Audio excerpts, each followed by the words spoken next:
Gravação iniciada, presidente. Obrigado.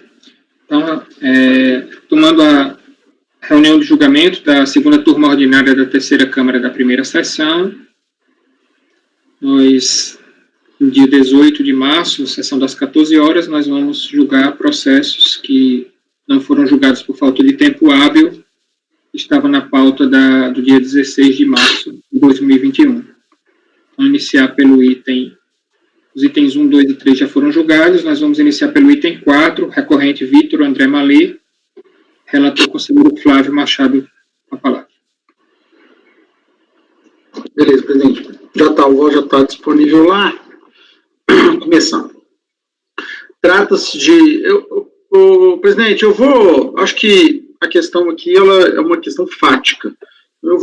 Fática / jurídica, mas então acho que é importante eu, pelo menos, contextualizar lendo aqui, mas se tiverem entendendo, quiserem que eu interrompa, vocês me avisam. Trata-se de autos de infração lavrados, em um primeiro momento, em face do contribuinte Tecal Maracanã Alimentos, através dos quais foram constituídos créditos tributários de RPJ, contribuição social, PIS e COFINS, uma vez que, da análise das movimentações financeiras do contribuinte, foram identificadas omissões de receita. Então, a gente omissões de receita do ano calendário de 2003. Então, a gente está falando aqui do artigo 42 da 9430. Contudo, após ser constatado que o CNPJ do referido contribuinte estava baixado quando da constituição do crédito tributário, ou seja, na data de lavratura da auto de infração, restou cancelar de ofício a autuação consubstanciada no processo final 2008-11, sendo lavrados os autos de infração em face do antigo sócio daquela entidade, qual seja, Vitor André Malê Martins. Ora, recorrente. A acusação fiscal consta do termo de constatação fiscal de folhas tais. Aí, presidente, aqui eu acho que eu não preciso ler, a acusação é movimentação financeira, intimação do contribuinte para se justificar aqueles créditos nas contas, nenhum tipo de esclarecimento com relação ao sócio. Ele foi intimado também e não houve nenhum tipo de esclarecimento que afastasse a presunção lá do artigo 42, tá? O contribuinte, ele foi intimado, que eu digo sócio, né, o antigo sócio da entidade, foi intimado o lançamento realizado de ofício pela fiscalização, apresentou propugnação, cujos argumentos foram sintetizados pelo acordo proferido pela DRJ do Rio. Aí eu vou explorar isso mais lá na frente, mas eu acho que posso furtar a leitura. Entretanto, como se verifica do acordo proferido, a DRJ entendeu por bem julgar como improcedente a repugnação, mantendo a totalidade dos créditos tributários constituídos pela fiscalização. O acordo recebeu a seguinte emenda, cito ela. Ao receber a intimação, o conteúdo do acordo proferido, o recorrente apresentou recurso voluntário, no qual alegou, em síntese, 1. Inconstitucionalidade e ilegalidade da quebra do sigilo bancário. 2. Ausência de responsabilidade dos termos do artigo 135.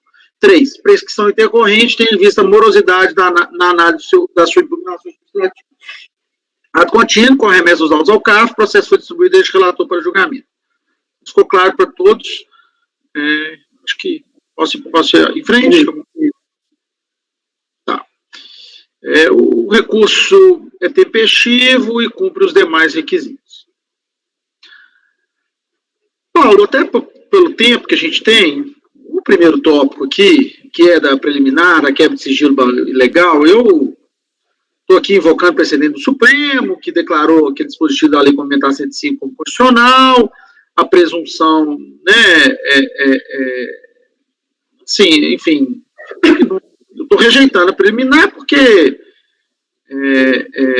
não tenho o que discutir aqui com relação à ilegalidade e constitucionalidade dessa questão do sigilo bancário. Ele só fala que não poderia quebrar do sigilo bancário, se é judicial, aquelas argumentações já conhecendo. Você vê a necessidade de ler isso tudo aqui? Tranquilo. Porque a discussão está aqui agora embaixo. Tá? Então, eu estou rejeitando a preliminar de nulidade por não visto na questão do sigilo, da quebra do sigilo bancário. Aí a discussão possa estar aqui. No mérito do recurso voluntário apresentado, o recorrente alega que extinguiu a empresa regularmente, com observância de todas as normas legais, procedendo à baixa dos seus registros registros na Junta Comercial do Estado do Rio, Cadastro Nacional de Pessoa Jurídica, Cadastro de Inscrição Estadual e Prefeitura, obedecendo a todas as exigências, tais como certidões negativas de tributos federais e estaduais. Nesse sentido, evocando o disposto no artigo 135 do CTN, afirma que não agiu com excesso de poderes ou infração de lei, contrato social ou estatuto, e por isso, em síntese, não poderia ser responsabilizado pelo pagamento dos créditos tributados ora em questão. A DRJ, ao apreciar o pleito do contribuinte, do recorrente, entendeu que houve a dissolução irregular da sociedade, sob o fundamento de que, aí eu acho importante ler, para que a dissolução da pessoa jurídica seja considerada regular, não basta atendimento dos ritos formais para sua baixa no registro comercial e nos cadastros fiscais.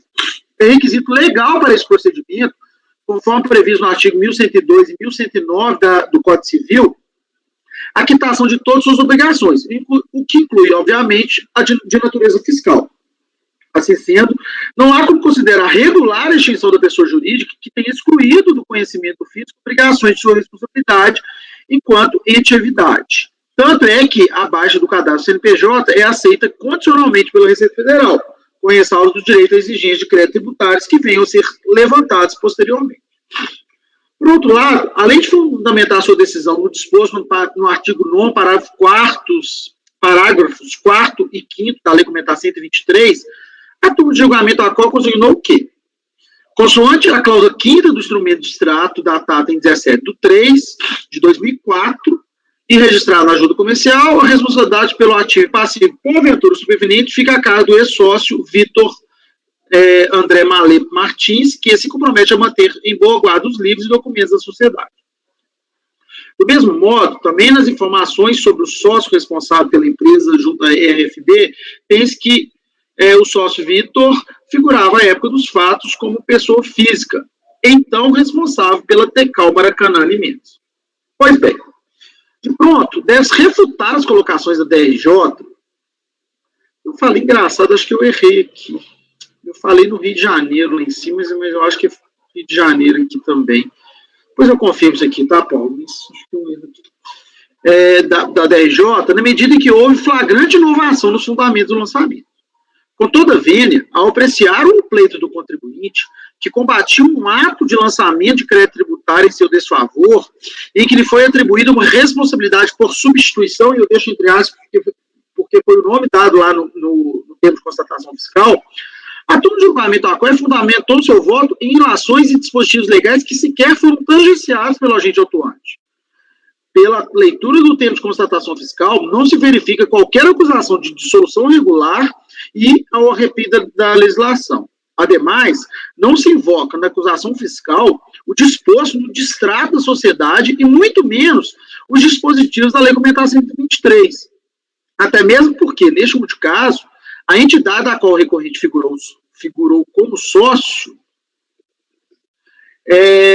não era optante pelo sistema simplificado de tributação que é regulado naquele diploma legal. Dessa forma, entende-se que deve-se analisar o ato de lançamento do crédito tributário e suas eventuais inconsistências nos estritos termos da acusação fiscal.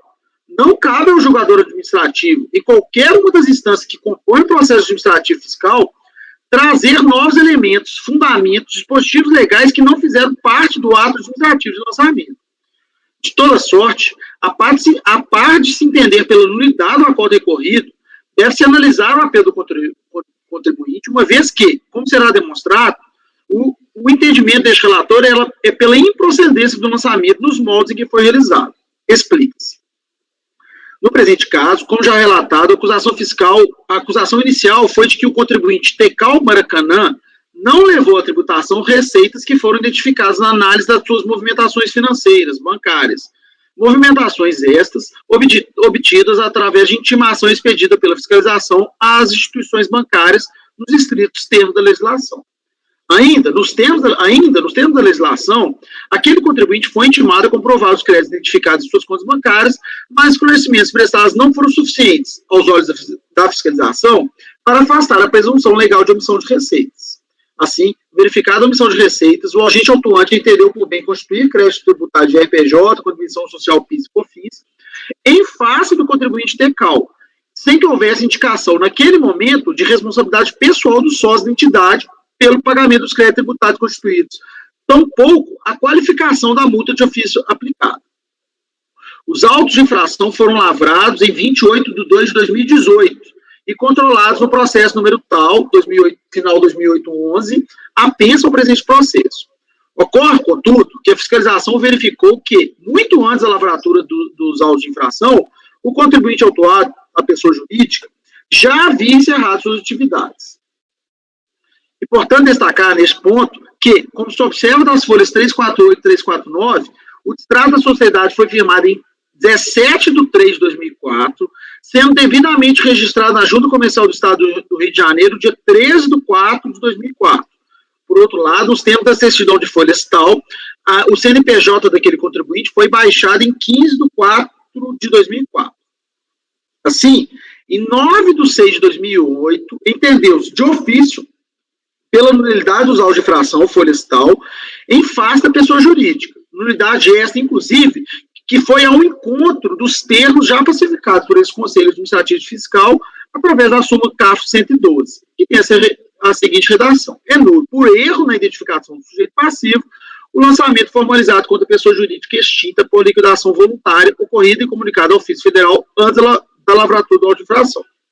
Portanto, com a declaração de nulidade dos autos de infração originariamente lavrados, em 25 de 8 de 2008, a fiscalização também intimou o recorrente, Vitor André Malê Martins, para comprovar a origem dos créditos tributários, dos créditos identificados nos extratos bancários da empresa Tecal.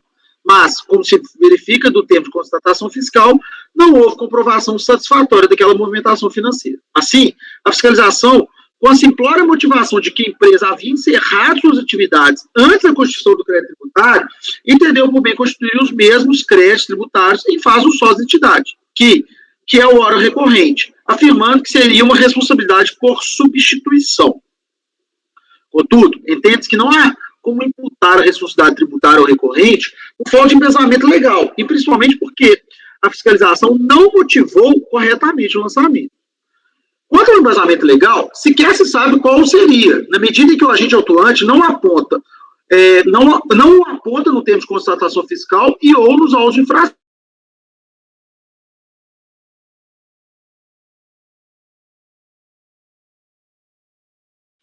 Foi o Flávio que caiu, né? Não fui eu aqui. Não, foi o Flávio. Tem que mudar ele. Deve ter caído lá a energia dele. É melhor excluir ele, que ele pode não estar percebendo. Não sei.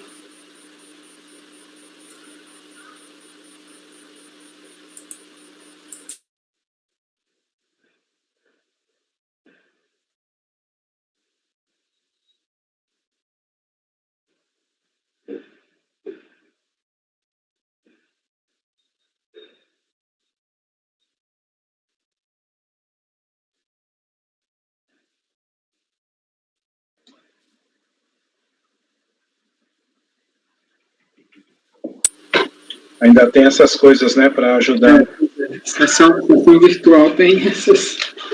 O relator às vezes desaparece. Pior é que dessa vez até eu, que nunca caio, caí, né? Essa sessão, todo mundo teve algum problema. Acho que você teve o mesmo problema de manhã, né, Andréia? Caiu a energia aqui, de repente. Mas... Olha, tá voltando. Tem um negócio aqui, tem Eles comeram o roteador aí, bicho? Cara, não vi que tinha caído, não. Eu tô lendo aqui. É normal. Até onde vocês leram? Enfim, desculpa. Você estava começando a página 8, né? 8? Desculpe, gente. Eu não vi. Oi? Folha 9, né? Que loucura. Aliás, aqui, tá certo. Quanto ao embasamento legal, se quer. Tá, até bom que é exatamente o termo. Eu já estava lá na outra página. Quanto ao embasamento legal, sequer se sabe qual seria na medida em que... Vou até fazer uma coisa aqui, só um minutinho. Se eu cair aqui, eu vou ver.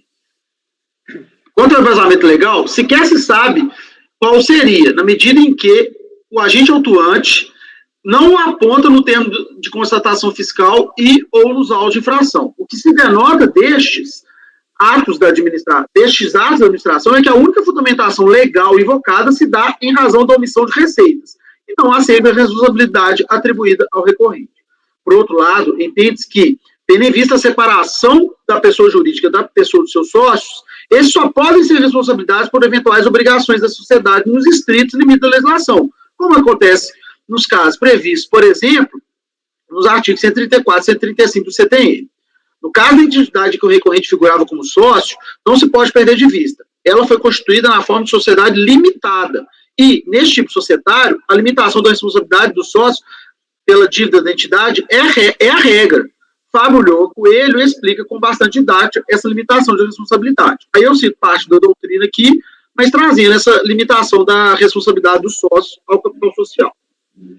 Não é por outro motivo que o STJ fixou o entendimento, através da súmula 430, no sentido de que o inadimplemento da obrigação tributária pela sociedade não gera, por si só, a responsabilidade solidária do sócio-gerente. É preciso a apuração por parte do agente atuante das condutas dos sócios para que, assim, haja imputação da responsabilidade. Por outro lado, não se diga, como afirmou o DRJ, no acordo recorrido, que houve dissolução irregular da sociedade. O que poderia, se fosse o caso, atrair a aplicação da súmula 435 do STJ, que tem a seguinte redação. Aí eu falo que elas presumem dissolvida irregularmente a empresa que deixar de funcionar em seu domicílio fiscal, sem comunicação aos órgãos competentes, tal. Pelo que se relatou no presente voto, e em especial pela documentação constada aos autos, o que se pode afirmar é que a dissolução da sociedade se deu de forma regular, sendo essa dissolução devidamente registrada nos órgãos competentes, Junta Comercial, Receita Federal do Brasil, Receita Estadual do Rio de Janeiro, e a fiscalização, no ato de lançamento do crédito tributário, em nenhum momento contestou os atos de encerramento da entidade. Corroborando com as colocações deste relator, a doutrina do professor Hugo Brito Machado II é precisa quando fala na necessidade de ser caracterizada a dissolução irregular para que haja responsabilidade dos sócios da sociedade limitada. Aí essa parte que eu grifei aqui, ó. Assim, se trata da liquidação de uma sociedade limitada, cujo capital social for integralizado, o sócio, em princípio, não responde. Entretanto, se tratar da dissolução irregular da sociedade, tem-se a prática de atos ou omissões imputáveis aos sócios que provocaram a impossibilidade de o tributo ser adimplido e, por isso, respondem por débito tributário respectivo. Foi o que, afinal, prevaleceu, depois de alguns desacertos na jurisprudência do STJ. Por fim, o fato de o recorrente ter assumido do distrato da sociedade a responsabilidade pelo ativo e passivo porventura sobrevenientes não pode ser invocado pelo fisco para atribuir a responsabilidade ora em análise, uma vez que, como sabido, o artigo 123 do CTN impede que as convenções entre particulares modifiquem a definição legal do sujeito passivo da obrigação tributária. Deste norte, é cirúrgico o ensinamento de Luciano Amaro. E aí é bem preciso o que ele fala. Por outro lado, também o sujeito ativo não pode, sem base em lei, invocar eventual pacto privado para exigir o cumprimento de obrigação pelo terceiro, que contratualmente o tenha assumido. Como a responsabilidade tributária decorre de lei expressa, o contrato entre particulares não é meio hábil para definição dessa responsabilidade. Portanto, não há dúvidas que caberia a fiscalização identificar e comprovar as condutas praticadas pelo recorrente para que, assim, pudesse-lhe ser atribuída a responsabilidade pelos créditos tributários constituídos de ofício via autos de infração, o que não foi feito no presente caso. Por todo exposto, vota-se por dar provimento ao recurso voluntário para cancelar os autos de infração consubstanciados no presente processo administrativo, uma vez que lavrados em nome do sócio da entidade, sem que houvesse a indicação dos dispositivos legais e a motivação para a imputação da responsabilidade. É como eu voto, presidente. Está rejeitando as preliminares de nulidade e, no mérito, dando provimento ao recurso voluntário. Desculpa, Ricardo, o que você falou? Não, depois eu vi que tem um monte de gente aí com a mão levantada. Aí eu levantei aqui também. Depois você, depois a minha não, eu errei aqui. Eu não levantei, não. Então, pronto, é você mesmo, Ricardo. Tem o Cleucio aí, né? Eu acho que o Cleucio foi depois, É? Mesmo que eu fosse o primeiro, eu cederia a vez para você, Ricardo. Prefiro te ouvir. Pedindo um pouco de desculpa ao Flávio, que eu tive que atender uma ligação aqui rápida aí, não peguei o comecinho, mas mais ou menos deu para entender. Mas só para concluir, o lançamento, ele foi em face da empresa, a empresa constatou-se depois, né, até, acho que no âmbito da própria unidade, que a empresa havia sido encerrada e fizeram, então, um novo lançamento em face da pessoa que seria o responsável perante o CNPJ. Não, pelo que eu estou entendendo, e eu também tentei dar uma olhada, não colocaram nenhum enquadramento legal para essa sucessão. Não é isso? Aí a DRJ manteve a autuação, a responsabilidade, no caso, com base na jurisprudência da dissolução irregular. É isso? E agora, só para deixar claro. Todo o seu enquadramento foi que, olha, não houve acusação nesse sentido. Primeiro, falando da sua primeira pergunta, o que a fiscalização fez? Ela fez um termo de constatação fiscal com relação à omissão de receitas. Autuou a empresa. Ela identifica que a empresa estava encerrada, de fato estava mesmo, 4 anos antes. Aí ela pega esse mesmo termo de constatação fiscal, copia e cola, coloca um último parágrafo relatando que ela tinha identificado que a empresa estava encerrada, que ela anulou de ofício aquele laudo de infração e que estaria... Voltei. Alô? Estão me ouvindo? Então, aí ela fala que estaria anulando a primeira autuação e estaria constituindo em face do sócio.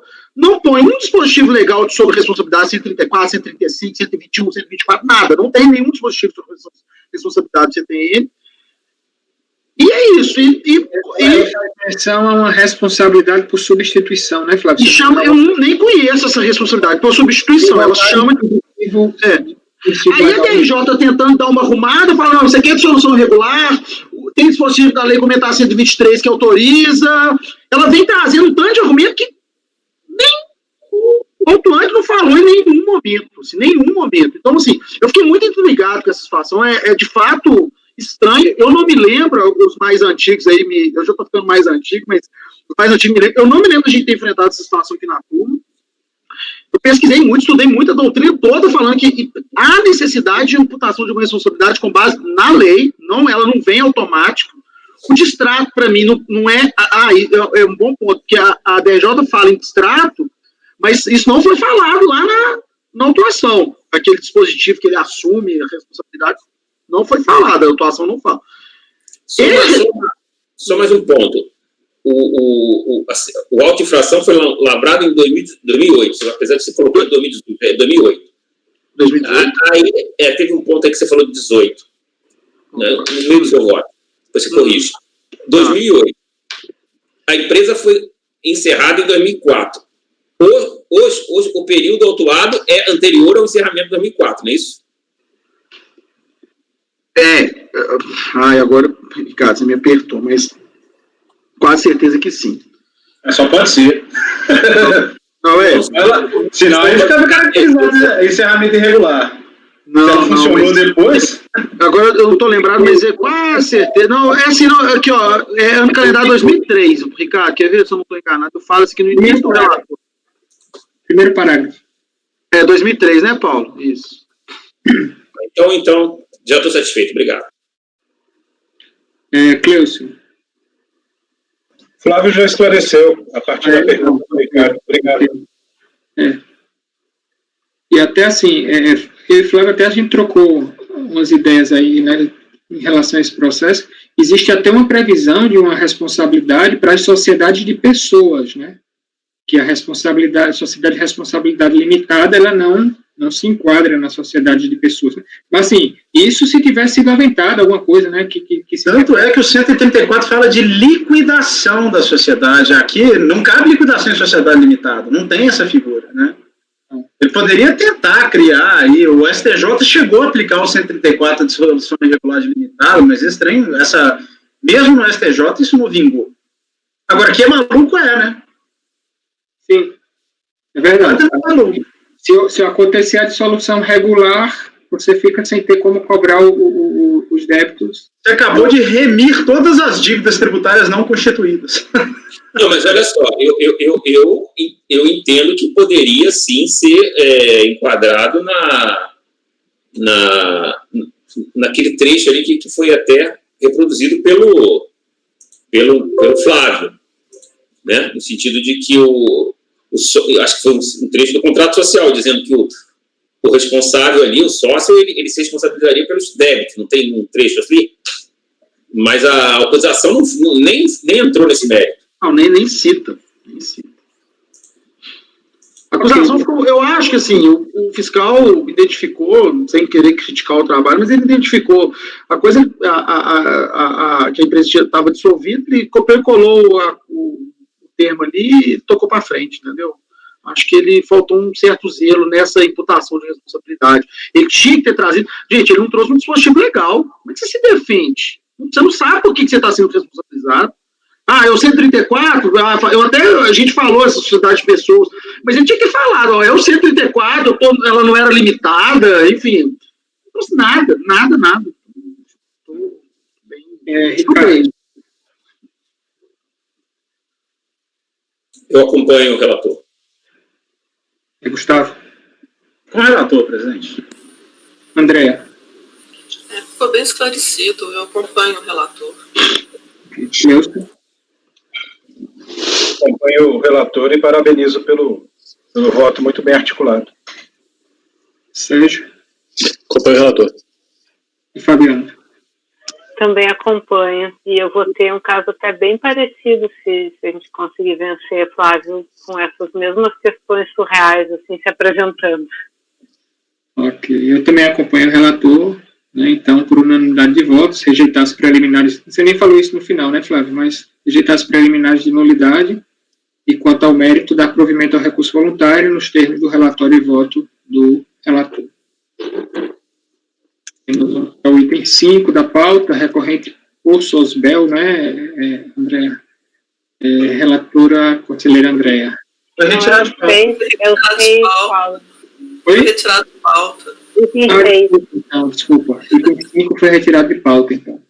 Item 6, então, recorrente Lujamar, comércio de pescados, relator conselheiro Gustavo. Só um detalhe, o fiscal desse processo do Flavinho vai ficar bravo demais. Ele lavra o auto de infração contra a empresa? Não pode. Lavra contra o cara. Ele lava contra o cara? Não pode. Ele vai ficar bravo demais. Vamos lá. Auto de infração, crédito tributário, IR, CSLL e COFINS como reflexos. Depósito bancário, tá? Apurado segundo lucro arbitrado com SPEC no 530 do RER. E as contribuições PIS e COFINS foi regime cumulativo, obedecendo pela necessidade mensal.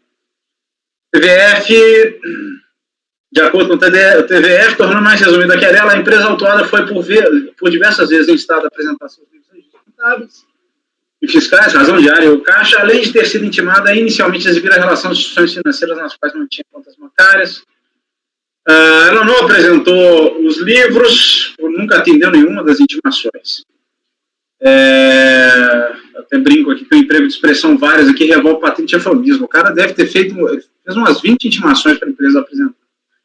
Em relação às suas movimentações financeiras, esclareceu que possui contas apenas no Banco Real, apresentando assim extratos bancários concernentes a esta última instituição. Ao fazer o cotejo entre as importantes constantes da luz de extratos e da DCPMF, exibida pelo Banco Real, a autoridade fiscal identificou disparidades entre os dados constantes de tais documentos, serviu disposto para a expedição competente RMF, disposta das informações bancárias em textilha. A autoridade intimou o contribuinte para justificar documentadamente cada um dos depósitos bancários identificados no curso da ação fiscal, individualizados na planilha tal. Pelo que expõe o agente atuante, a empresa não trouxe ao feito qualquer documento tendente a cumprir as determinações constantes de novo. Apostas os aludidos termos de estimação, ainda que devidamente advertida quanto aos riscos caracterizados na hipótese de emissão de receita. A contribuinte chegou a explicar que, em verdade, os valores movimentados em suas contas pertenceriam em parte a seu sócio-gerente, Jamil, e parte a terceiros, com os quais este último mantinha alegados contratos de intermediação de negócios. Ele seria, pelo que afirma, pregoeiro de pescados. mas expõe a fiscalização nem mesmo para tentar demonstrar a veracidade de tais explicações, trazidas após muitas intimações que lhes foram encaminhadas, o interessado apresentou qualquer elemento que seja. A minha justificação devidamente lastreada documentos hábeis e idôneos, diante a inação da empresa quanto aos pedidos de execução dos livros e ou declarações contábeis fiscais, a autoridade constatou omissão de receita e arbitrou o lucro. Tá? O contribuinte apresentou sua manifestação para alegar nulidade da exigência por desrespeito à retroatividade benigna em face da extinção da CPMF e de suas obrigações acessórias, e assim diante da impossibilidade do lançamento se embasar em informações obtidas a partir da DCPMF. Existiu a nulidade da autuação desta feita em razão de um alegado erro quanto à eleição da base de cálculo, afirmou nessa senda que o arbitramento seria ilegal, e ainda que a presunção encartada no 42 não afastaria a tese que os depósitos identificados não representariam de per si a disponibilidade econômica para a sustentação. No mérito, reprisou as explicações que já havia apresentado à fiscalização, segundo as quais os valores depositados na conta da empresa pertenceriam ao seu sócio, trataria de comissões, e a terceiros, com quem o predito sócio mantinha relações comerciais. Ato contínuo defendeu: A, que os depósitos foram devidamente identificados, com a origem de titularidade; B, não haveria nexo comprovado entre os referidos depósitos e eventuais receitas pretensamente desviadas. A fiscalização não demonstrou a imprestabilidade do seu escrito. Mais adiante, aparentemente, sustentou a impossibilidade de se acumular o arbitramento com a presunção de omissão de receita, afirmando que tais receitas não poderiam compor a base de cálculo IR da CCLL por falta de previsão legal. Acusou mais uma falta de aprofundamento por parte da fiscalização, a fim de instar viabilidade os terceiros mencionados na defesa, que seriam um dos reais titulares das quantias que tramitaram por suas contas bancárias, e ainda alegou que, mesmo que procedente do lançamento, a fiscalização deveria decotar que o que afirma se tratar de custos de sua atividade. Em princípio, esses custos seriam precisamente os valores a serem repassados àqueles terceiros. Por fim, pediu, quando menos, o abatimento da base de cálculo IR da CCLL dos valores relativos às contribuições para o PIS e COFINS e o cancelamento do lançamento reflexo, pelos mesmos motivos quanto ao tributo principal exigido no FEI. O TRJ deu bomba e o contribuinte interpôs recurso voluntário, deduzindo quase na íntegra a sua impugnação, porque quando ele foi recortar e colar, esqueceu de colar o tópico dos pedidos do recurso. Então, ficou assim no ar o que ele estava pedindo. Seu relatório, presidente. Ok, pode ir ao voto. Depois de investir, preenche requisito de toma conhecimento. Preliminares. Da inusitada alegação de nulidade por inobservância ao princípio da retroatividade benigna. Eu estou afastando isso aqui. O que ele fala? A CPMF foi extinta, então você não pode olhar as informações que foram coletadas através de uma obrigação acessória que dizia respeito à CPMF. Afastando.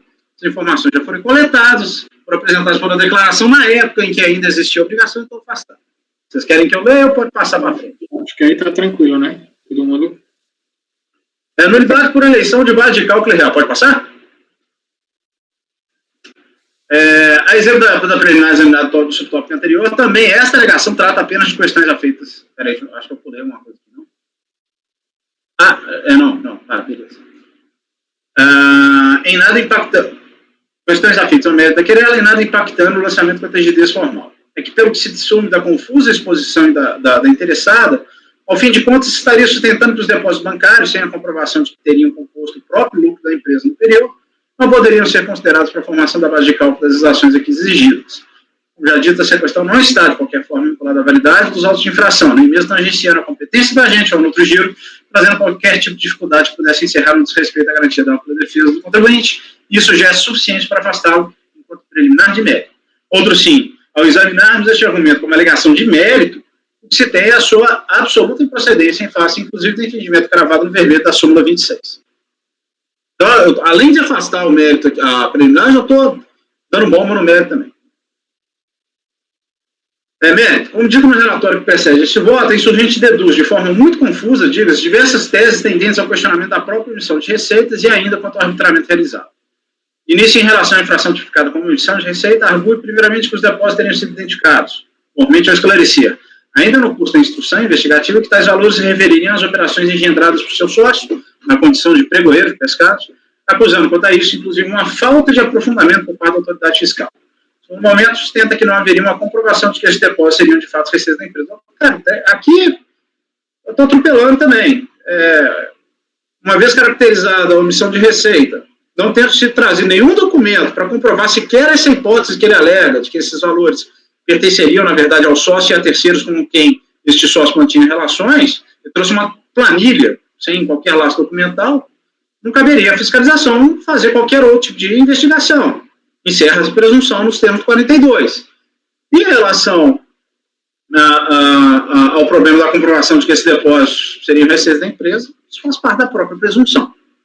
Eu estou dando bomba, vou só ver o que tem mais aqui, porque eu acho que ele perde outras coisas também.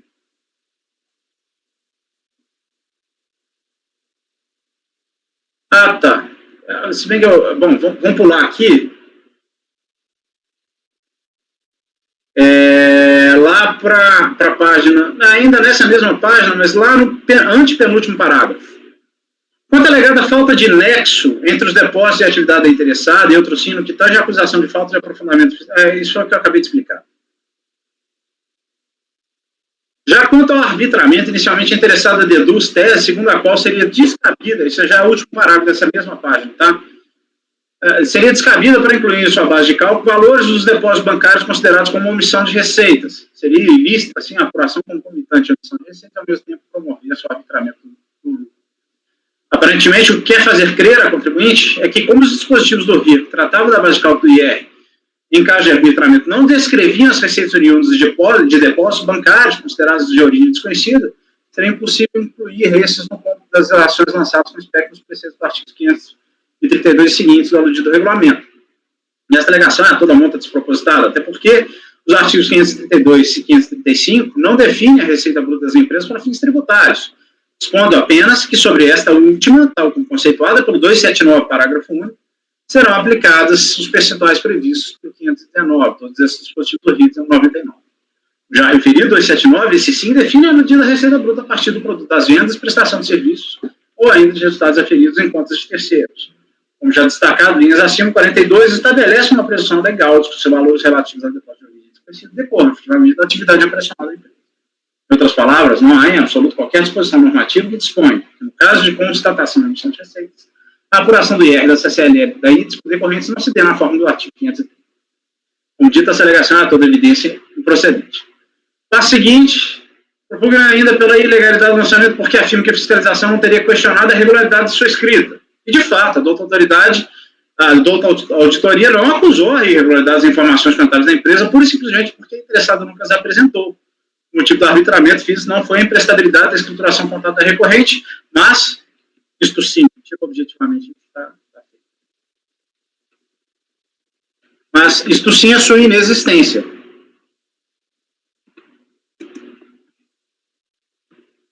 E dito isto, se vier a desnecessidade de tecer maiores considerações sobre este argumento. Finalmente, a interessada pediu, quando menos, o depósito do valor lançado contra o IR e CCLL dos custos relativos à parcela do depósito que pertenceria a terceiros e ainda das importâncias apuradas em relação à contribuição para o PIS e COFINS.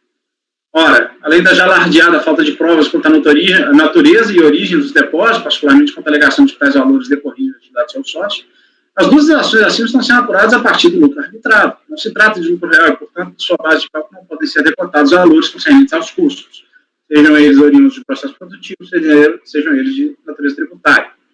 O pedido, mais uma vez, carece de respaldo fático e legal. A tributação reflexa mantém-se o mesmo que foi decidido acima, e, à luz do exposto, voto para afastar as preliminares de nulidade e no mérito por negar provimento ao recurso voluntário, presidente.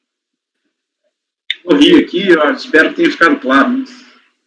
Tranquilo, sim. O relator está rejeitando as preliminares de nulidade e negando provimento ao recurso voluntário. Alguém discorda de algum ponto aí? Tranquilo? Então, por unanimidade de votos, os termos do relatório e voto do relator. Item 7 foi retirado de pauta. O estudo era um processo de minha relatoria. Item 8, recorrente Interamérica Limitada. Relator também é o conselheiro Gustavo. Presidente, permita ler a emenda e aí vocês decidem se vocês querem que eu leia o resto. Não se aplica a prescrição intercorrente no processo administrativo fiscal nos termos do VP da súmula CAF número 11. Essa é a alegação do contribuinte. Vocês querem que eu leia? Eu não sei se o caso do Cleucio, né? Que o Cleucio tem algumas posições aí. Mas sobre esse assunto eu já havia me pronunciado e embora eu tenha um entendimento como professor e como escritor do direito tributário, portanto, é um entendimento acadêmico.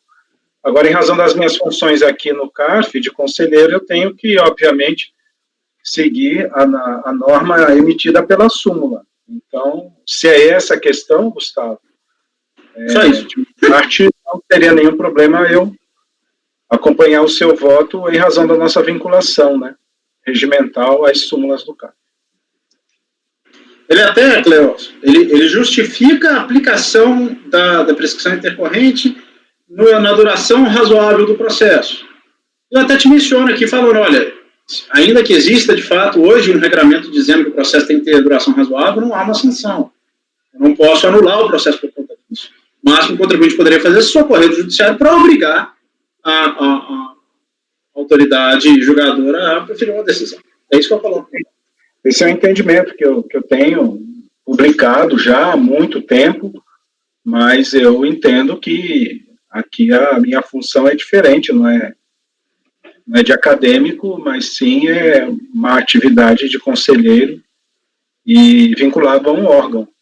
Então, nesse sentido, eu tenho que me dobrar ao que diz a súmula. Tranquilo.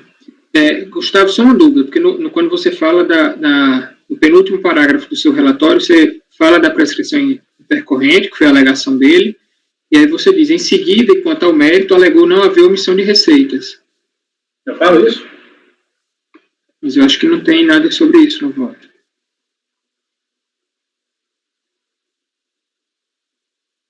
Nossa, será que eu passei por isso assim?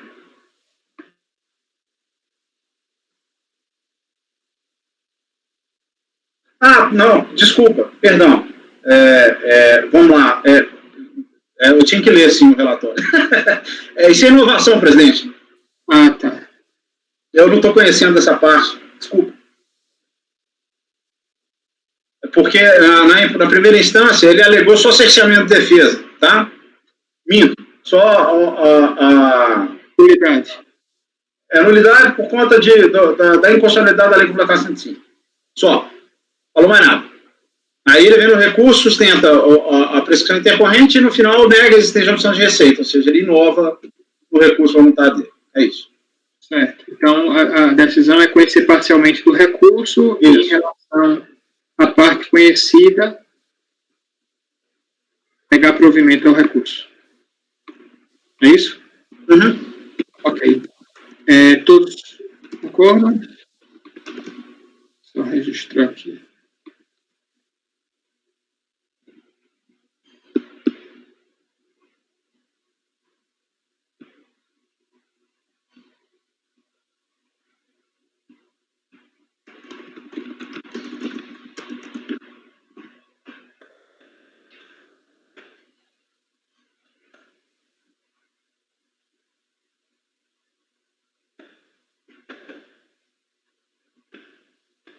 Ok. Item 9 da pauta nós já julgamos. Item 10, recorrente Banco Simples. Relator conselheiro Flávio.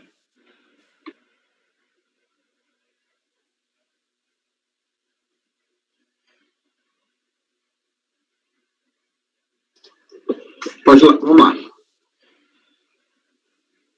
Ô, Cleuso, essa que eu havia comentado que envolve uma questão processual do Código 73, que eu acho que é importante a gente se debruçar. O voto está grande. Indiretamente você me chamou de velho, foi isso.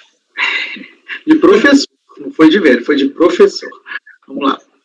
Aqui, o presente processo trata de PERC, relativo ao ano calendário de 2003, protocolizado pelo contribuinte em 28 de nove de 2006. Em 28 de nove de 2006. O contribuinte é o Banco Simples S.A. Como consta do acordo recorrido, mediante despacho decisório de folhas tal, o chefe da CEORT de Recife, tendo em vista a delegação de competência tal, e acatando propósito constando no termo de formação de folha 6970, indeferiu o PERC de folhas 1 e 2, considerando a não comprovação pelo contribuinte da quitação dos débitos fiscais, como dispõe o artigo 60 da 69 de 95. A motivação para o deferimento do pleito do contribuinte, constando o termo do termo de informação fiscal de folha 72, ficou esquisito. É a seguinte. Deixa eu ler. Bem, o que acontece é o seguinte, esse contribuinte, eu vou resumir isso aqui, tá? Ele tinha uma discussão sobre uma questão de denúncia espontânea, se estaria enquadrada ali a denúncia espontânea ou não.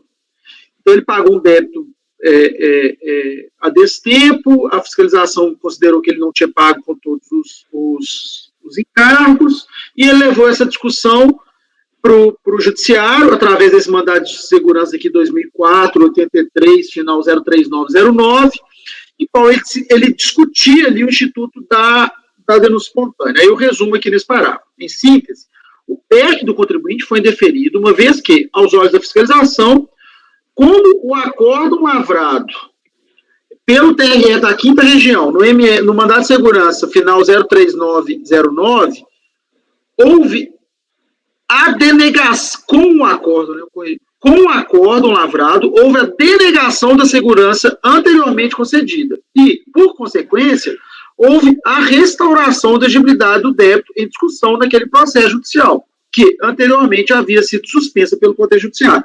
Então, acho que eu me fiz claro, pessoal.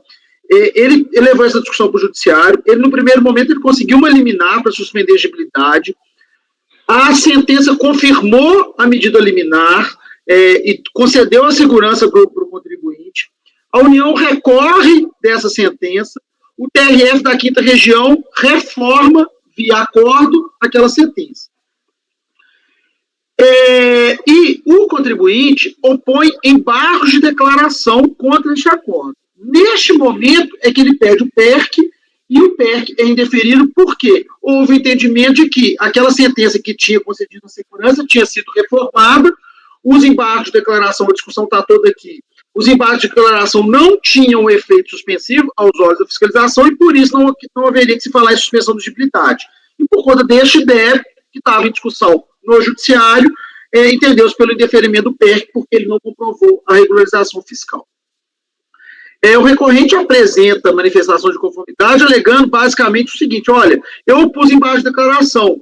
Os embargos de declaração sobre a égide, ainda lá do Código Civil de 73, eles suspendiam o efeito da decisão que estava sendo embargada. Então, por isso, deveria prevalecer a discussão a decisão da sentença que tinha concedido a segurança, até uma segunda, até a decisão final dos embargos de declaração. Entretanto, ao analisar os argumentos apresentados pelo recorrente, a DRJ de Recife entendeu por bem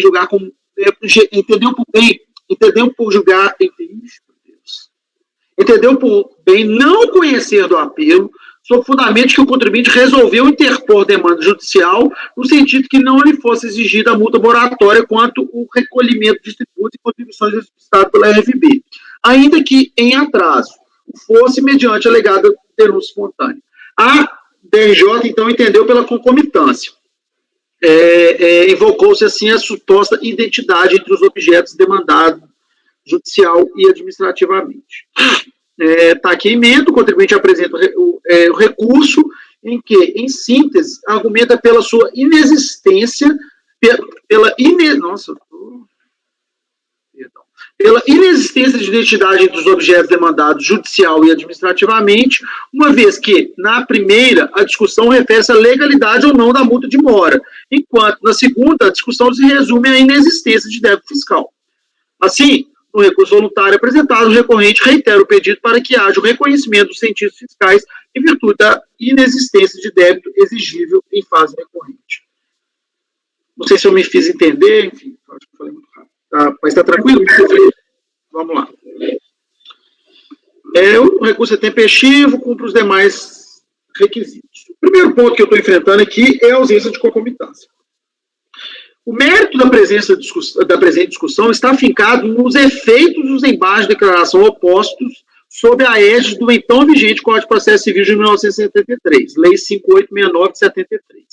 É que, ao indeferir o PERC do contribuinte, a Receita entendeu que, como houve a reforma pelo TRF da 5ª Região da sentença que havia concedido a segurança pleiteada pelo contribuinte, a exigibilidade do crédito tributário em discussão nos autos do mandado de segurança número tal havia sido restaurada. Assim, restou consignado no termo de informação fiscal de folha 72 que, por conta da suposta restauração da exigibilidade do débito discutido naquele MS, o contribuinte não teria, naquele momento, comprovado sua regularidade fiscal os termos exigidos pelo artigo 60 da 9069 de 95. Na manifestação de inconformidade apresentada, a defesa do contribuinte foi toda centrada no efeito suspensivo dos embargos de declaração oposto em face do acordo proferido pelo TRF, e que, até a análise daqueles EDs, a decisão do tribunal não poderia surtir efeitos. Para analisar o pleito do recorrente, a DRJ entendeu, em síntese, que a propositura pelo contribuinte contra a Fazenda Nacional de ação judicial com o mesmo objeto importa a desistência do processo administrativo, trecho da emenda do acordo proferido. Ocorre, contudo, com toda vênia, que não se pode concordar com o encaminhamento dado pelo colegiado. Explica-se. A discussão levada ao Poder Judiciário pelo recorrente se refere à cobrança de créditos tributários pela Fazenda Nacional que, aos olhos do contribuinte, não tinham para na legislação. Como demonstrado na manifestação de conformidade, o mandado de segurança impetrado possui como objeto o reconhecimento do direito da impetrante de não se sujeitar ao recolhimento dos valores indevidamente exigidos pela Receita Federal a título de multa, uma vez que a impetrante realizou denúncia espontânea dos valores devido a título de COFINS referente aos meses de fevereiro e março de 99. Ou seja, a discussão travada junto ao Poder Judiciário seria quanto à caracterização ou não do Instituto da Denúncia Espontânea e se a cobrança de valores referentes à multa de mora seria correta ou não. Já no presente processo administrativo, o que se está em debate é o PERC, protocolizado pelo contribuinte junto à Receita. PERC este que foi deferido por conta do entendimento da Receita Federal do Brasil de que a exigibilidade do crédito tributário discutido no mandado de segurança não estaria suspensa e, por consequência, não teria sido comprovada a regularidade fiscal exigida pelo já mencionado artigo 60 da 9069. Dessa forma, entende-se que não há que se falar em concomitância das discussões administrativa e judicial. Estas têm objetos completamente distintos e não se confundem. Portanto, fixado esse ponto, passa a analisar o mérito da discussão, deixando claro, já que eventual nulidade do acordo recorrido, pelo fato de não ter enfrentado o apelo do contribuinte, será superada na medida em que o encaminhamento que será dado por este relator é favorável ao recorrente. Assim, invoca-se o dispositivo no parágrafo 3º do artigo 79 do decreto 7235, que autoriza a superação da nulidade quando o mérito puder ser decidido a favor do sujeito passivo a quem aproveitaria a declaração de nulidade. Não sei se nós temos que analisar isso primeiro, Paulo. Eu acho que você tem que... Assim, se a gente não concordar com a posição, aí que faltaria, né? Mas a gente vai precisar aplicar...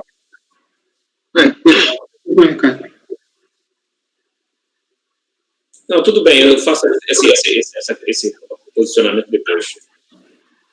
Eu acho que assim, a gente vai ter que analisar primeiramente a questão de mérito, né? Já que ele está dando provimento, está superando a nulidade e dando provimento. Se a gente não der provimento, aí a gente vai... Tem que falar em nulidade. A nulidade, exatamente. Porque eu a rigor, eu não estou achando que é nulidade, eu acho que é mérito. Eles entenderam pela concomitância e eu acho não. Eles nem analisaram o mérito. Eles analisaram o mérito. Conheceram a manifestação de conformidade. Eles entenderam. Eles não conheceram. Sim, mas aí a gente superaria o fundamento e devolveria para a DRJ. Eu não vejo nulidade numa decisão que acha que tem concomitância, quando a gente acha que não tem. Não vejo nulidade. Acho que eles entraram no mérito aí, pelo menos dessa questão, né? Aí poderia ser uma reforma parcial do acordo, né? Enfim, vamos... Acho que é aquela decisão padrão, né, na verdade, de afastar essa questão e devolver. Eu vou analisar, mas, enfim, isso se vocês não concordarem comigo, né, Paulo? Vamos em frente. Mas é que o problema é esse, o problema é que eu não consigo afastar. Se não for nulidade, não se aplica o caso do 57. Entendeu? 59, parágrafo 3º, desculpa. A gente vai voltar esse processo lá para trás para eles analisarem. Não. Fala o seguinte, velho. Fala, você está dando provimento ao recurso de qualquer forma. Isso. Vamos analisar, depois a gente pensa nessa questão da nulidade. Porque pode ser que a maioria não me acompanhe no que eu tô trazendo. Porque mesmo assim, mesmo naquelas decisões, Paulinho, nossas, Quando a gente consegue resolver, por exemplo, as compensações aqui, a gente não devolve, não. Vamos lá. Como demonstrado no relatório acima, o termo de informação fiscal que deu ensejo ao indeferimento do PERC, apresentado pelo recorrente, atestou que, através dos sistemas internos da Receita, constatou-se a existência do processo número tal em cobrança vinculado a uma medida judicial pendente de comprovação. A medida judicial invocada pela Receita, como motivação para o indeferimento do PERC, foi justamente o mandado de segurança impetrado pelo contribuinte, auto número tal, com o objetivo de afastar suposto ato coator que não considerou a denúncia espontânea realizada e cobrou multa de mora pelo atraso do pagamento do tributo. O termo de informação fiscal foi expedido no dia 18 de 6 de 2007 e levou em consideração as informações constantes do extrato de débitos florestal emitido nesta mesma data. Ademais, o despacho decisório que acatou as colocações do termo de informação foi expedido no dia 19 de 6 de 2007. Em sua manifestação, o recorrente alegou que o referido débito não poderia ser considerado como exigível, porque, quando da emissão do termo, / despacho decisório, havia decisão judicial favorável, sentença, que afastou a cobrança dos valores controlados no PA número tal, de acordo com as alegações do então manifestante, em que pese o TRF da 5ª Região ter dado provimento à apelação da União para reformar a sentença anteriormente proferida, em 30 de março de 2007 foram opostos pela apelada, ora impugnante, em base de declaração, a fim de sanar os vícios constantes no acordo prolatado pela segunda turma do TRF da 5ª Região. Assim, estando pendente de análise aqueles EDs, o acordo não poderia surtir efeitos, em face do efeito suspensivo dos embargos de declaração, o que tornaria, nas palavras do recorrente, como ilegítimo qualquer ato de administração pública pendente à execução do referido acordo. A documentação acostada aos autos, notadamente os EDs de folhas 86 seguintes, e a movimentação processual, folhas 90 seguintes, comprovam que, quando da emissão do termo de informação fiscal, e em especial do despacho decisório, não havia ainda um pronunciamento do TRF da 5ª quanto aos embargos de declaração opostos. Assiste razão ao recorrente. De pronto, não se pode deixar de reiterar que a discussão sobre o efeito suspensivo dos embargos de declaração travada no presente processo deve ser analisada de acordo com o que dispunha o Código de Processo Civil de 73, que estava vigente à época da oposição dos embargos de declaração e da emissão dos atos administrativos ora guerreados. Nesse sentido, deve-se pontuar que, com a edição do novo CPC em 2015, Lei 13.105, essa questão restou esvaziada, na medida em que o legislador, nos termos do artigo 1026 do novo Código de Processo Civil, deixou claro que os embargos de declaração não possuem efeito suspensivo e interrompem o prazo para interposição de recurso. Contudo, sob a égide do antigo Código de Processo Civil, a regra era de que os recursos, entre eles os embargos de declaração, tinham duplo efeito, o suspensivo e o devolutivo, sendo que o próprio Código trazia as exceções quanto àquele efeito, como no caso dos recursos especial e extraordinário. No entanto, quando se analisa o Código de Processo Civil, em especial que dispõe o caput do artigo 538 do CPC de 73, pode concluir que os embargos de declaração seguiam a regra geral dos recursos, ou seja, eles eram dotados de efeito suspensivo e devolutivo. O processualista Nelson Nero Júnior, no consagrado livro Teoria Geral dos Recursos, deixa claro esse posicionamento. Aí esse ponto aqui, ó. São também recebidos no efeito, no duplo efeito, os embargos de declaração e os embargos infringentes.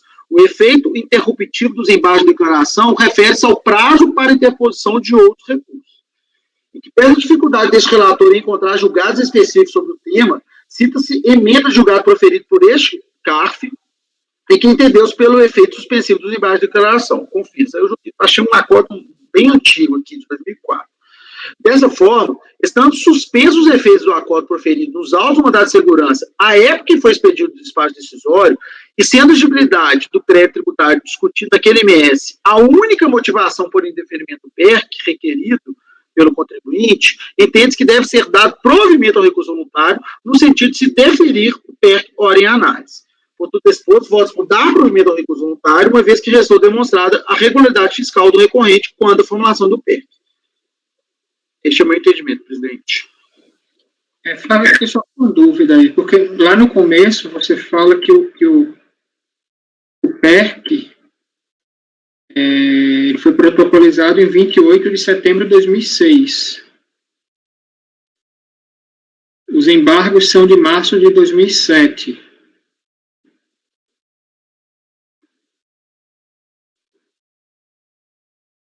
Isso aí não é a conclusão aí do final? Não, porque o que importa é a sentença, Paulinho. Os efeitos dela é que se protraem. Os embargos só impedem que aqueles efeitos cessem.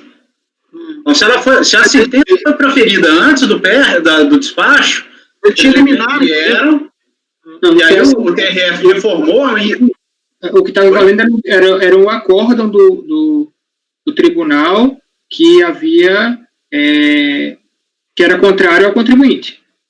Os embargos eles fazem cessar os efeitos desse acórdão.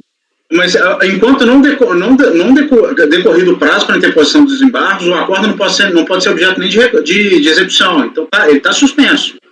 Passado o prazo de 5 dias, não foi oposto embargos, aí beleza. Agora, com a oposição dos embargos declaratórios, em momento algum, essa sentença deixou de gerar efeitos, cara. É isso. O acórdão não substituiu a sentença. O que estava valendo era a sentença que tinha confirmado uma liminar e tinha declarado ali como o ato coator concedido a segurança para o contribuinte. Naquele momento da análise, a sentença estava valendo.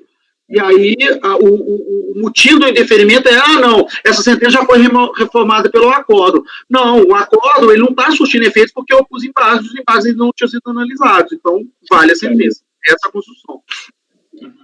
Eu estou de acordo também. Alguém quer comentar alguma coisa ou a gente pode passar para a votação?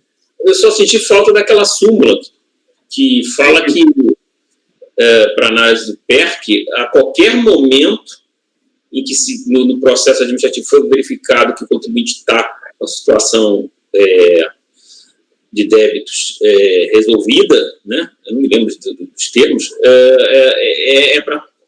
É a súmula 37. Da dependendo da data aí, pelo que vocês estão falando, já resolveria, assim, em algum momento do nosso... Desde da apresentação do PERC, em algum momento ele teve aqueles débitos que foram questionados, quitados ou suspensos, ou que pudesse ter a certidão negativa. Acredito que a gente poderia concordar com o deferimento do PERC. Mas não é essa a discussão, porque ele não trouxe depois, eu quitei esse débito, eu depositei esse débito, ele não faz, a discussão é outra. A discussão no despacho decisório considerou-se um débito que estava com a exigibilidade suspensa, mas considerou que ele não estava. E foi esse débito que deu ensejo ao indeferimento do PERC. Ele não regularizou o débito, não é essa a discussão. Ele está falando assim, olha, quando você me indefere, eu não tinha débito. Não, mas pode até ser que você tenha razão, mas eu, se não me engano, eu acho que não precisa estar... a palavra não é quitar, a palavra é regularizar para fins de acessibilidade. Mas é isso que ele fala, o Ricardo. Quando você analisou o meu PERC, eu tinha o débito que motivou o seu indeferimento, ele estava com a exigibilidade suspensa, ele estava regular, ele não era exigível, então você não podia ter me indeferido o PERC por conta desse débito. Essa é a discussão. Então, acho que a súmula aqui não se aplica, não. Eu acho que não aplica, não. Não sei os demais o que acham, mas... Eu acho que ajudaria, assim, porque eliminaria essa discussão temporal aí, né? Mas eu não sei se ele regularizou o débito. Não é questão de regularizar, é questão de que, em algum momento, os débitos estavam com a exigibilidade suspensa por força da sentença. Tanto é que se ele apresenta nos autos de outros processos, várias vezes já fizemos, apresentou uma certidão negativa em algum momento, pronto, ele já leva. Entendeu? Não concordo. Desculpe, não sei se eu não estou entendendo, mas eu não concordo. Com Flavinho, cara, porque não é uma questão de você virar assim, não, gente, peraí, eu devia lá, mas agora eu estou quitado, beleza. A questão há um ato específico dando efeito suspensivo, suspendendo a exigibilidade. A única discussão que existe não é se em algum momento essa exigibilidade deixou de ser sanção ou não. A discussão é, ele estava exigível ou não quando o despacho decisório. Por quê? Logo depois desse nosso julgado aqui, ou antes desse julgado, pode ser que esses embargos tenham sido analisados pelo tribunal e negado provimento. E o recurso especial extraordinário não tem efeito suspensivo. Assim, eu acho que o Flávio está certo. Eu acho que essa súmula aqui vai trazer mais confusão. Eu particularmente, acho que a discussão é, quando da oposição, da prolação do despacho, havia pendência fiscal suficiente para indeferir o PEC? Está muito claro que não. Porque aquela sentença que confirmou a liminar, que por sua vez já havia suspendido a exigibilidade do crédito, continuava gerando efeitos. Minha opinião. Vamos lá. Ricardo. Eu não tenho certeza com relação a essa doutrina que ele levantou, porque eu não domino esse direito processual. Eu até com base no que diz a súmula, eu dou provimento, mas se não vai constar, eu vou pelas conclusões, mas eu acompanho. Ok. Gustavo. Com o relator, presidente. André. Com o relator, presidente. Cleucio. Também acompanho o relator. Sérgio. Acompanho também. Fabiano. Também acompanho. Eu também vou acompanhar o relator pelas conclusões, nos mesmos termos do Ricardo, né? Eu acho que a súmula CAF aí é relevante. Eu acho que há a prova de que em algum momento houve a suspensão da exigibilidade e isso daí já seria suficiente à luz da súmula CAF para súmula CAF 37 para o deferimento do PERC. Fala, Gustavo. Ficou da gente resolver o problema, se há nulidade ou não, não? É verdade. Eu particularmente, Flavinho, se me permite, já que eu já estou com a palavra, é muito semelhante essa situação aos casos de compensação. A gente não declara nulidade, a gente fala que está errado. Afasta o óbice, devolve-se. Mas se dá para julgar aqui, e aí é a favor do contribuinte, não há de se cogitar de supressão de instância, não tem nulidade. Então, eu acho que o mais correto aqui, porque eu acho que não há realmente uma violação à ampla defesa, até dá para falar que há, cara, mas não é a posição de todo o colegiado. Eu sugeriria falar, se faz aquelas argumentações, mas em vez de declarar a unidade, fala, olha, afastando o óbice, é possível verificar nos autos que de plano já dá para julgar o feito dos elementos aqui trazidos. Eu acho que pode ter a tecnia minha aqui, eu posso, nesse parágrafo que antes de analisar o PEC, né,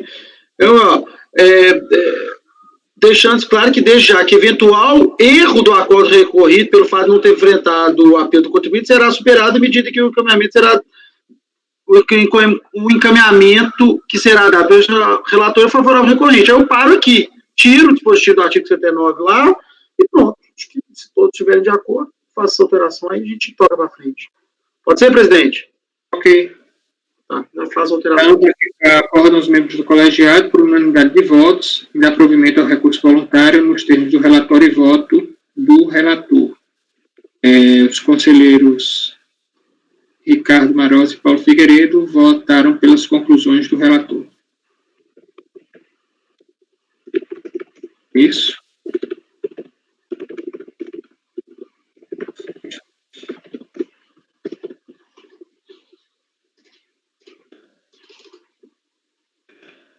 Vai querer apresentar a declaração de voto, Ricardo? Não, né?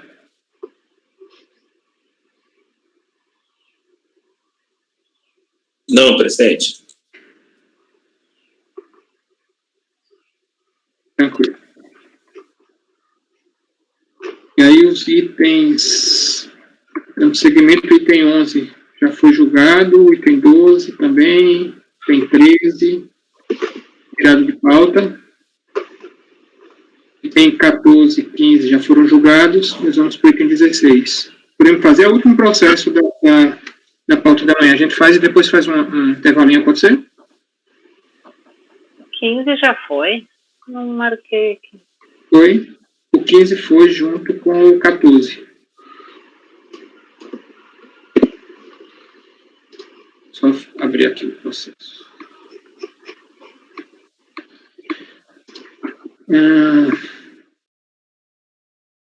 Esse recurso voluntário, decisão da DRJ julgou improcedente e manifestação de conformidade. Então, o processo trata de declarações de compensação, pela qual a recorrente compensou suposto crédito oriundo de retenções a título de IRF, incidente sobre remunerações de serviços pessoais prestados por associados e cooperativa de trabalho, Código de Receita 3280, sofridos ao longo do calendário 2005, no valor de 180 mil, com débito de sua responsabilidade, conforme discriminação a seguir. Né? A gente já tratou desse tema aqui, aquela retenção, não sei se a Andréa, Cleucio e Fabiana já participaram, nem se Sérgio já pegou isso lá na turma extraordinária, né? Mas é uma previsão bem específica para as cooperativas de trabalho. O despacho decisório de folhas reconheceu-se a homologação tácita das 4 primeiras compensações declaradas, no decurso do prazo de 5 anos desde a apresentação das DECOM.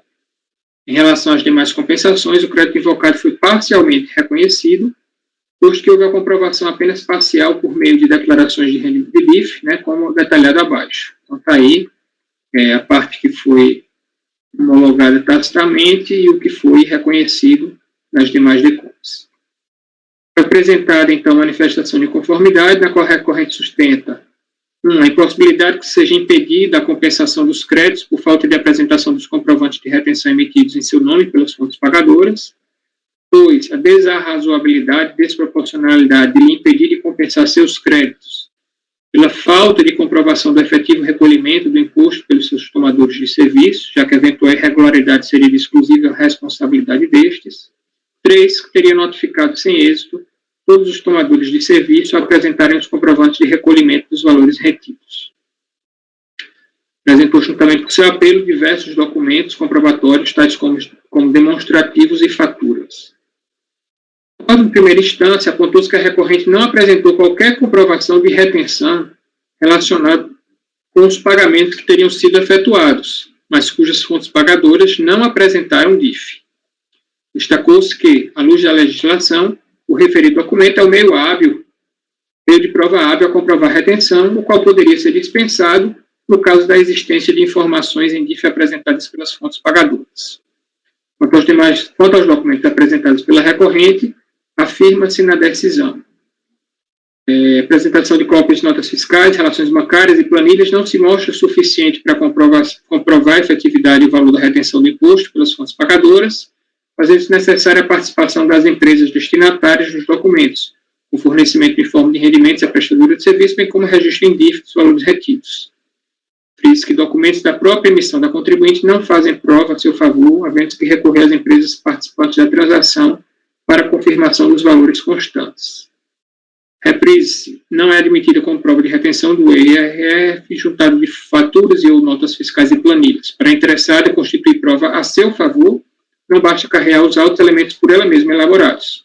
Deverá ratificá-los por outros meios probatórios, cuja produção não decorre exclusivamente seu próprio ato de vontade. Falta da documentação comprobatória exigida, portanto, a manifestação de conformidade foi julgada improcedente.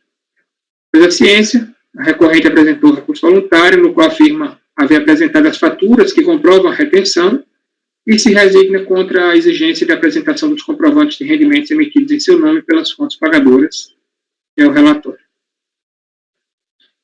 O recurso é tempestivo, eu estou conhecendo dele. Aqui tem aquela questão da remessa postal, né, e eu estou considerando a data do envio pelo contribuinte. Então, tomando conhecimento do recurso. Do mérito. Conforme relatado, o crédito utilizado pela recorrente nas DECOMs apresentadas refere-se ao IRRF incidente sobre pagamentos efetuados por pessoas jurídicas a cooperativas de trabalho em decorrência de serviços pessoais que lhe forem prestados por associados destas. Referida tributação e a forma de aproveitamento está disciplinada no artigo 652 do Decreto 3.000 de 1999. Se observa, no parágrafo 1º do disposto acima, a forma preferencial de aproveitamento dos valores retidos é por meio da compensação pelas cooperativas com o imposto a ser retido por ocasião dos pagamentos que estes efetuarem aos seus associados. Apenas na impossibilidade de tal compensação, abre-se a possibilidade de outras formas de aproveitamento, como previsto no parágrafo 2º. Ao tempo da apresentação das DECOMPs tratadas nesses autos, estava em vigor a Instrução Normativa 460 de 2004, na qual se dispunha, e aí eu transcrevo o artigo 33, que trata justamente dessas duas possibilidades.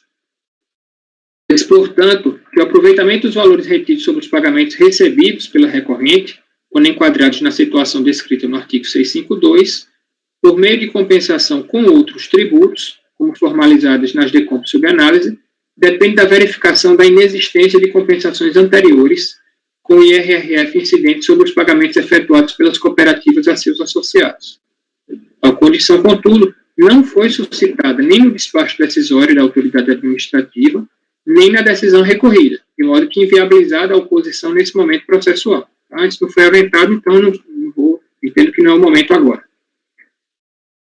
A controvérsia estabelecida nos autos se limitou mesmo à comprovação da existência das retenções invocadas pela recorrente nas DECOMPs. No despacho decisório foram reconhecidas apenas as retenções informadas nas DIF apresentadas pelas fontes pagadoras. De acordo com a primeira instância, exigiu-se para a referida comprovação a apresentação de comprovantes de rendimentos emitidos pelas fontes pagadoras ou que os elementos de prova apresentados pela recorrente fossem corroborados por, abre aspas, outros meios probatórios cuja produção não decorre exclusivamente de seu próprio ato de vontade. Pois bem, a comprovação do imposto retido na fonte afirmou-se o entendimento que, embora seja exigida a sua comprovação, não é condição sine qua non a apresentação dos comprovantes de retenção emitidos pelas fontes pagadoras. E eu trago as súmulas CAF 80 e 143. Portanto, que são admitidos outros meios de prova. Na própria decisão, chega-se a admitir tal fato, como eu já relatei. De fato, o exame dos elementos de prova apresentados às folhas 175 a 739 revela que a recorrente apenas apresenta listagens de valores supostamente retidos na fonte, a exemplo daquela de folha 185, planilha com discriminação de fontes pagadoras, faturas e valores retidos, a exemplo da constante das folhas 189, 90 e 190, e faturas de sua emissão, nas quais se apontam os totais brutos e líquidos e as retenções supostamente incidentes sobre os pagamentos. Por exemplo, o documento folha 191. Se concordar com a decisão recorrida, os referidos elementos de prova são insuficientes para a efetiva comprovação das retenções que compõem os créditos compensados pela recorrente.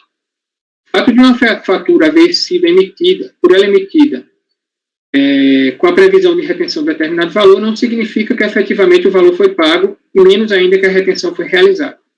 Seria imprescindível para tal proposta a apresentação pela recorrente sua escrituração fiscal, com a comprovação do registro das operações e os extratos das suas contas bancárias, por meio dos quais poderia ser atestado o recebimento pelos valores líquidos. Não é na mesma linha do processo do Cleucio. Né? Observe-se adicionalmente que as faturas apresentadas pela recorrente, em sua maior parte, não se referem à situação prevista no artigo 652 do Decreto 3.000, posto que não tratam da cobrança de serviços prestados por seus associados, mas de mensalidades de taxas de inscrição em planos de saúde. Então, foi objeto de decisão por parte do Supremo Tribunal Federal, julgamento de recurso extraordinário 599-362. E aí eu transcrevo a posição do STF, onde é feita essa distinção, e eu vou ler só o termo destacado aí. Cooperativa trabalha na operação com terceiros, contratação de serviços ou venda de produtos, não surge como mera intermediária de trabalhadores autônomos, mas sim como entidade autônoma, com personalidade jurídica própria, distinta da dos trabalhadores associados. Cooperativa é pessoa jurídica que, nas suas relações com terceiros, tem faturamento, constituindo seus resultados positivos receita tributável. A distinção está pacífica ainda na jurisprudência do Superior Tribunal de Justiça, desde o julgamento do recurso especial, 141.067, julgado sob o regime do artigo 543C. Eu li também as partes destacadas. Né?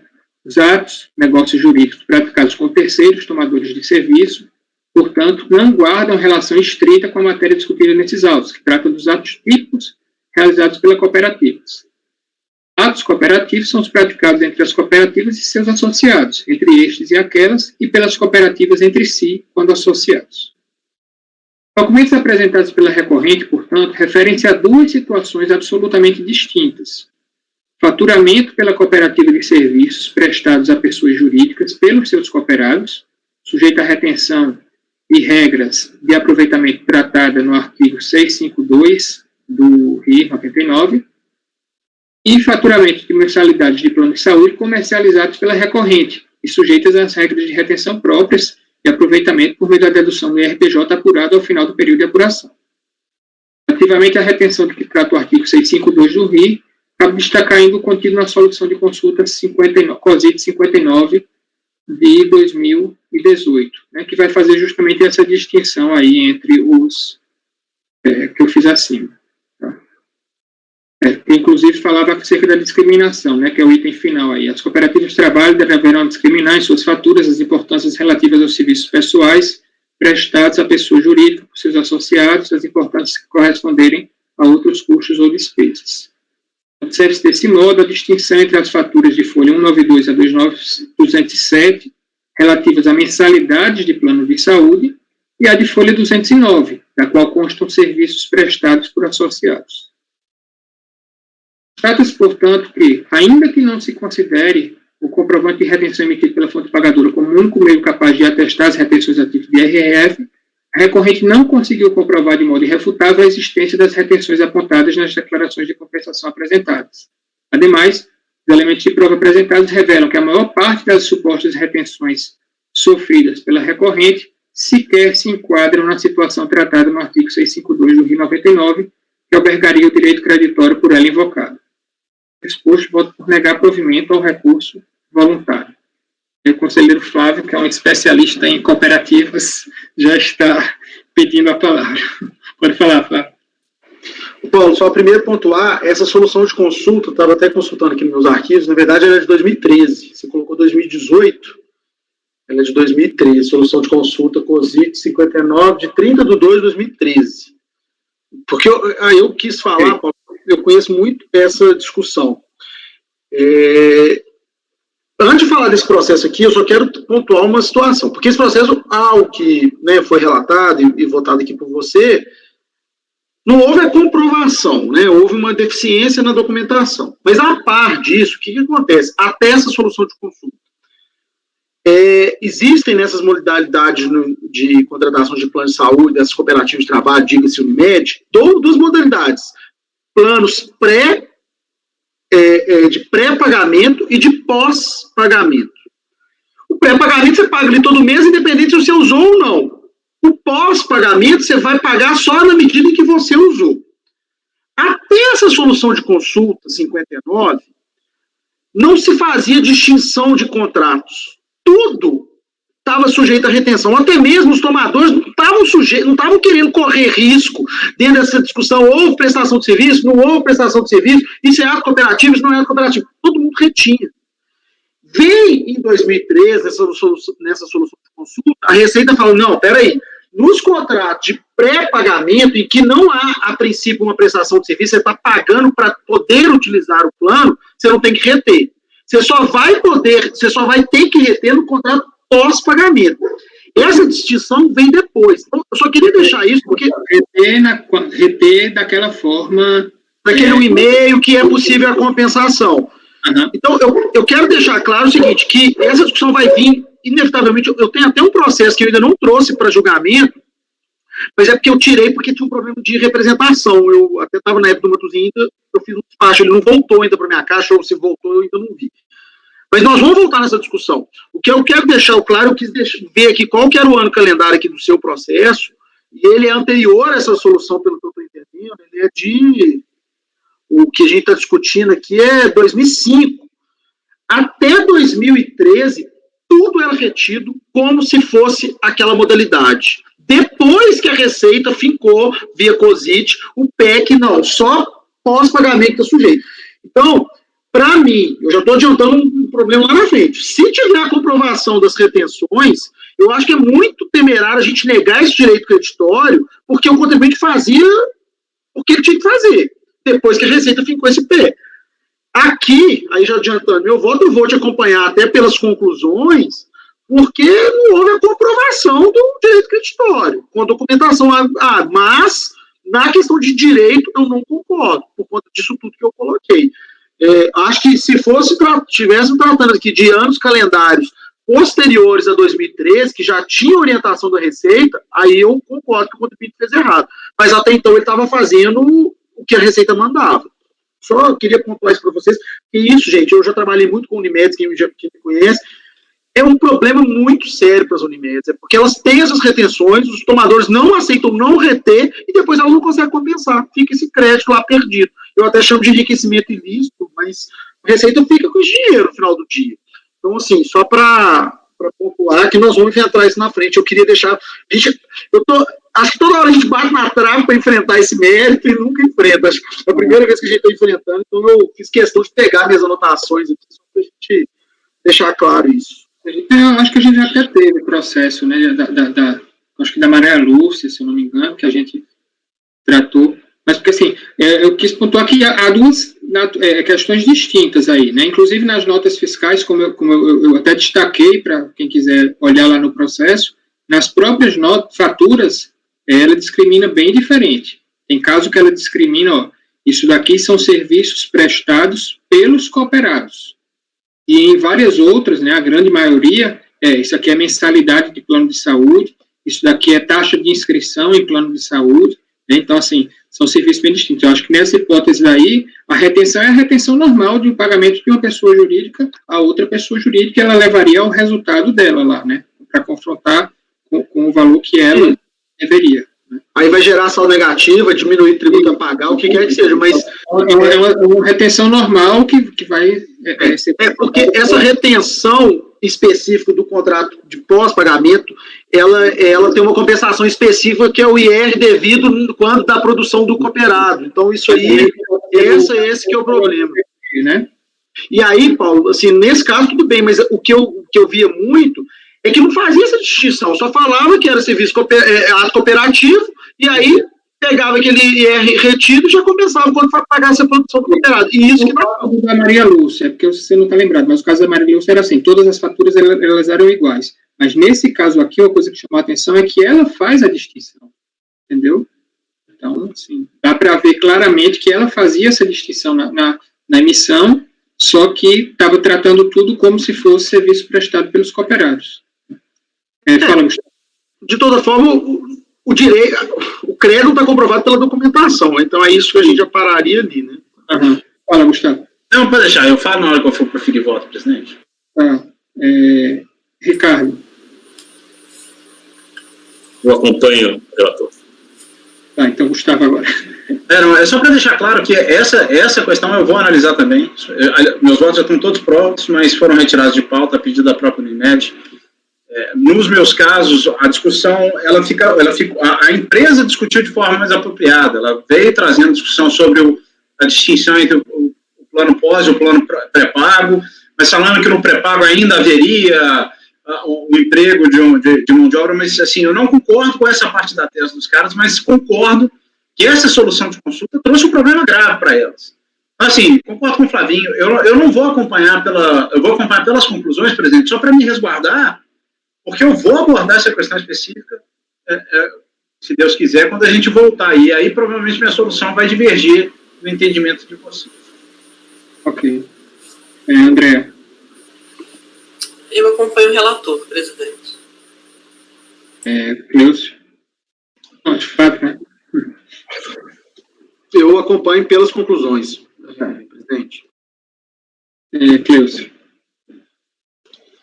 Bom, presidente, eu ia acompanhar integralmente, porque me pareceu que aqui a discussão mesmo era de prova, né, da retenção, mas diante desses argumentos que o Flávio trouxe e o Gustavo também, caso caia um caso como esses, ou mesmo apreciando o voto dos colegas, eu teria que entender melhor essa questão aí dessa modalidade de retenção que era feita antes da solução de consulta e depois. Então, só por isso que eu vou votar pelas conclusões, para que eu possa me preservar lá na frente de uma análise que pode ser diferente nesse ponto do seu voto. Okay. Então, eu vou pelas conclusões por esse motivo. Sérgio.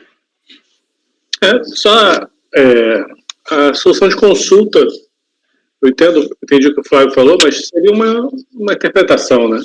Então, eu acompanho o relator. Fabiano? Posso dar um idem? Não, pode falar. Depois eu falo. Posso dar um idem em tudo que o Cléucio falou? Se for possível, se o Cléucio me permite, não ter que repetir. Ok. Só o que eu ia falar é assim, que até a solução de consulta, na verdade, ela replica um ato declaratório bem antigo, né, Flávio? Não sei se você lembra, que já dizia mais ou menos a mesma coisa. Só não fazia essa distinção pré e pós tal, mas assim, a lógica é a mesma, né? Que naturezas de serviço ali. Uma que é a da própria cooperativa e uma que é dos cooperados dela, né? Dos associados dela. Mas eu quero só que vocês entendam a situação do contribuinte que está pagando a fatura. Você acha que ele vai correr o risco de sofrer uma autuação de não ter retido? Eu vou reter, porque depois você se vira lá com a receita. Essa que é a realidade do dia a dia. Ninguém quer ficar. Ele está pagando, ele vai ter que tirar 100 do caixa dele. Se ele vai pagar 100 para a cooperativa ou 100 ou 90 para a cooperativa e 10 para a receita, ele paga 10 para a receita, mas não. E a grande questão é essa, esse fonte que eles retêm acaba, por conta da própria solução de consulta, se tornando uma retenção indevida. O problema todo passa a ser esse. Porque, por ser retenção indevida, não se enquadra no 652. E aí? A empresa vai... Aí, Paulo, desculpa, Gustavo, mas as Unimedes, elas só tiveram tranquilidade com os seus tomadores quando chegou a solução, ela falou assim, não, aqui, ó, não precisa reter, tá aqui a solução. Entendeu? Foi só aí que deu segurança para elas. Antes, com aqueles atos, não conseguia. Enfim, desculpa. Alright. Bom, então com isso nós, acho que só um instante aqui, nós encerramos a pauta da manhã, do dia 16, né? Então, eu vou pedir a Fabiana para interromper aí.